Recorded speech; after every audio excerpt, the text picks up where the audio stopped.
और कैसी सताई रही तुमको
पिताजी आंखें खोल करके मुझे बता दो कि तुम्हारे गले में मरे हुए सर्प को डाल करके कौन गया।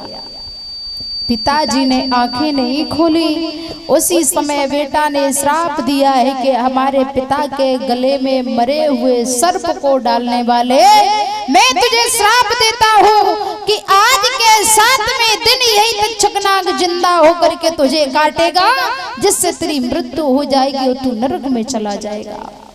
प्यारे भक्तों, जैसे ही श्राप दिया है तो लोमस ऋषि के नेत्र खुल गए। अरे बेटा, ये तूने क्या कर दिया? वो तो बहुत अच्छा राजा था, उसे तूने श्राप दे दिया। श्रृंगी ऋषि कहने लगे, पिताजी आपने पहले क्यों नहीं बताया? उसी समय कहा है कि बेटा अगर तूने श्राप दे दिया तो उन्हें अवगत करा के आओ कि आज के 7वें दिन यही तक्षकनाग काटेगा, जिससे तुम्हारी मृत्यु हो जाएगी। लोमस ऋषि वहां से चल दिए। जाकर के परीक्षित महाराज के पास में पहुंच गए। परीक्षित जी ने ऊंचे से आसन पर बैठा लिया और आसन पर बैठाने के बाद में लोमस ऋषि से एक बात कही है कि कहो लोमस ऋषि के पुत्र श्रृंगी ऋषि, आज तुम कैसे आए हो? तो भैया कह दिया है कि आप हमारे पिता के गले में मरे हुए सर्प को डाल करके आए हो, तो मैंने तुम्हें श्राप दिया कि आज के 7वें दिन वही तक्षकनाग जिंदा होकर के तुम्हें काट लेगा, जिससे तुम्हारी मृत्यु हो जाएगी। भैया, आज की दुनिया में किसी को ये पता चल जाए कि मैं आज के 7वें दिन मरने वाला हूँ, तो न जाने किस किस को बुला करके इकट्ठा कर लेंगे। सभी जगह पर फोन कर देंगे, बहनों से फोन कर देंगे, ससुराल में फोन कर देंगे, आओ हमें देख जाओ, क्योंकि मैं तो आज के 7वें दिन मर जाऊंगा। कहोगे कि नहीं? मरने से सब डरते हैं, लेकिन भैया जिस वक्त जिसकी बारी आ जाती है उस वक्त कोई रहता नहीं है। मरने का समय निश्चित है, ना तो एक घड़ी इधर हो सकती और ना एक सेकंड उधर हो सकता। जिस समय आपकी बारी है उसी समय इस संसार से चले जाओगे। परीक्षित महाराज को पता था कि आज के 7वें दिन हम इस संसार को छोड़ करके चले जाएंगे, फिर भी अपनी पत्नी को साथ वहां छोड़ दिया और आज परीक्षित महाराज भगवान की भक्ति करने के लिए आगे को चले हैं। जब धीरे धीरे आगे को बढ़े हैं तो हर हर गंगा के किनारे पर पहुंच गए। वहां पर सुखदेव भगवान बैठे हुए हैं आसन लगा करके, और सुखदेव भगवान को परीक्षित महाराज ने प्रणाम किया और सुखदेव जी ने कहा, तुम कौन हो? कहा, मेरा नाम परीक्षित है, मुझे श्राप लगा है कि आज के 7वें दिन हमें तक्षक नाग काटेगा। तो उसी समय सुखदेव जी आज परीक्षित को आत्मज्ञान का उपदेश कराने लगे। बोलिए वृंदावन बिहारी लाल की। कहा, बेटा तुम कह रहे हो कि आपकी जिंदगी है, आपको सर्प काटेगा, लेकिन हे परीक्षित महाराज आप कह रहे हो कि सर्प हमें काटेगा, सर्प हमें नहीं काटेगा, क्योंकि अन्याय तुमने नहीं किया। अन्याय तो तुम्हारे शरीर ने किया है, तो भोग भोगने के लिए शरीर को ही मिलेगा। तुम्हारा ये शरीर जो है ये तुम्हारा नहीं है। ये जीव आत्मा तो हमेशा अजर और अमर रहती है। जीव आत्मा का कर्मों के आधार पर इधर और उधर जन्म होता रहता है। जीव आत्मा कभी मरती नहीं है। हे बेटा, तुम तो अजर और अमर हो, तुम तो ब्रह्म स्वरूप हो। अगर तुम्हें काटेगा सर्प तो तुम्हें नहीं काटेगा, तुम्हारे शरीर को काटेगा, क्योंकि शरीर ने अन्याय किया और शरीर के काटने का अनुभव जो है वो मन को होगा। तो मन और शरीर इन दोनों से अलग हो, तुम तो स्वयं ब्रह्म स्वरूप हो। आज प्यारे भक्तों आत्मज्ञान का उपदेश कराने लगे। बोलिए वृंदावन बिहारी लाल की। दो बार भगवान नाम का भजन सभी भक्तों पर हाथ करके ताली बजाते हुए बड़े प्रेम से गाएंगे।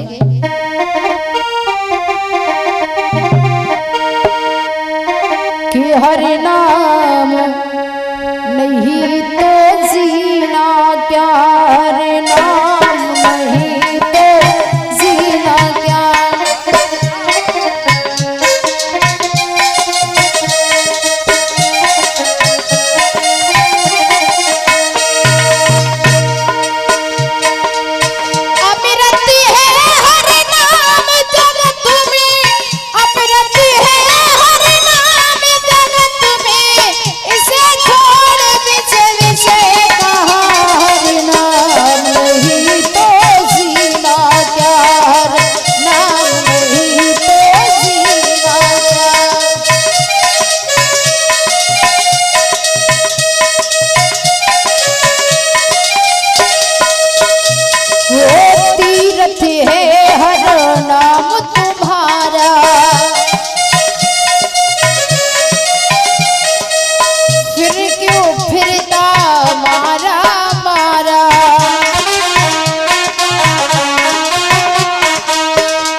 से गाएंगे, आवाज निकालो करो।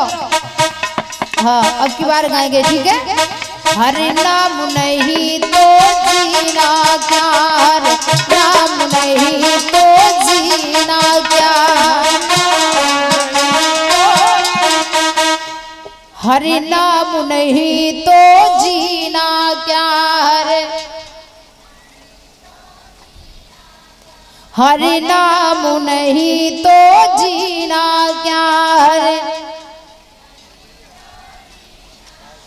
हो अमृत है हरि नाम जगत में, अमृत है हरि नाम जगत में, काशी और मदीना प्यार नाम नहीं तो जीना प्यार नाम नहीं तो जीना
परिहर